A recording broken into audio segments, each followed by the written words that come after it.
Alright, so I've clocked in over 50 hours of listening time with the Evo 4.4 and wanted to make a quick video going over my experience with them so far and how they compare to the mighty Wharfedale Linton.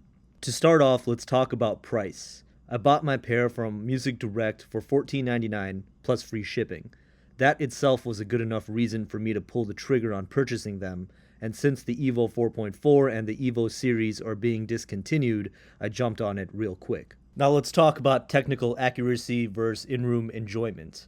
I do not test my speakers in a technical way, such as doing in-room measurements or using any software to calculate in-room acoustics mathematically. It's not that I don't believe in measurements, rather that I can tell what fits my taste simply from listening and measuring my enjoyment with the sound. I've sent speakers back in the past that didn't make me feel a certain way, even if it measured on paper to be a great speaker. The Evo 4.4 has a very balanced, transparent, yet rich sound. The two 6.5-inch bass drivers are quick and punchy without sounding boomy or muddy. There is a sense of controlled bass over sheer slam, but believe me, they can dip down low to provide a full range of sound, especially with electronic music and hip-hop. My subwoofer has been switched off since I bought these speakers, but dialing one in with the 4.4 shouldn't be too difficult. The AMT tweeter is also a nice touch as it provides relaxed, non-fatiguing treble. The frequency range hits high notes with ease and with no distortion of any kind. This results in exceptional musical detail for long listening sessions. I've been running my system with the Yamaha A-S801 for a little over 2 years now, and I find them to be a good match. It's got enough power to drive both the 4.4 and the Linton. I will say you should give the amplifier several hours to burn in to get optimal sound. The build quality is also very good. It has a full aluminum casing, good ventilation, and the dials feel of quality when interacting with them. The sound from the 801 is detailed, delivers clean and tight bass, clear and natural mid-range while not being harsh with the treble. There are plenty of inputs from USB, a decent built-in phono stage, and a great DAC. Obviously more expensive amps provide more refinement, but for $900 you get a lot of sound for the value. Alright, so my take on the Evo 4.4 versus the mighty Wharfedale Linton is that the 4.4 sounds a bit more refined compared to the Linton, but not by a huge margin. That refinement is mainly found within the mid-range and treble due to the different driver setup on the 4.4s. Bass is equally impactful with both speakers, but the 4.4 is slightly faster and tighter in response. The 4.4 reveals finer details in music versus the Linton in the higher frequencies without sounding shrill or overly bright. I will say both speakers need at least 50 hours of break-in time before you get the full potential of sound. Room placement is easier with the 4.4 due to the slot-loaded profiled port system versus the rear-firing port on the Linton, which can be a bit trickier to dial into a room.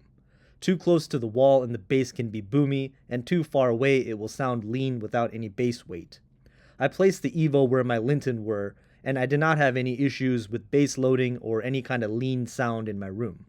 Keep in mind your situation may differ as the room we listen in has a tremendous impact on the sound we get. Wharfedale provides unmatched build quality at this price point with both the Evo 4.4 and the Linton. Both the speakers are book-matched real wood veneer, and the Linton come with stands that are also of very high quality.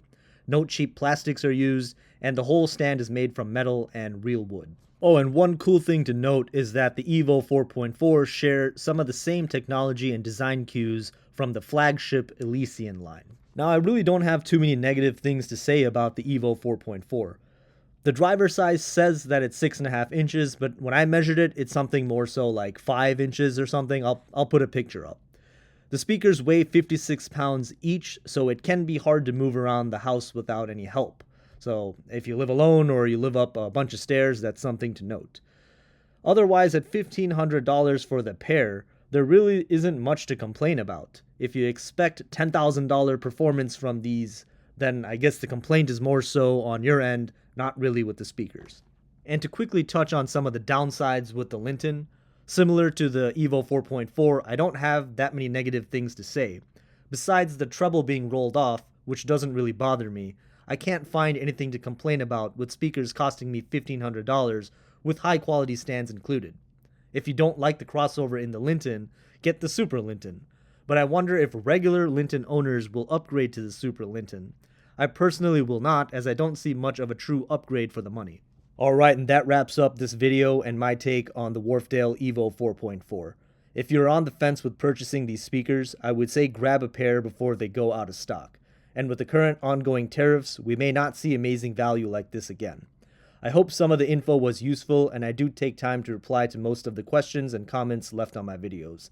So all I ask is that you hit the like and subscribe button for more content.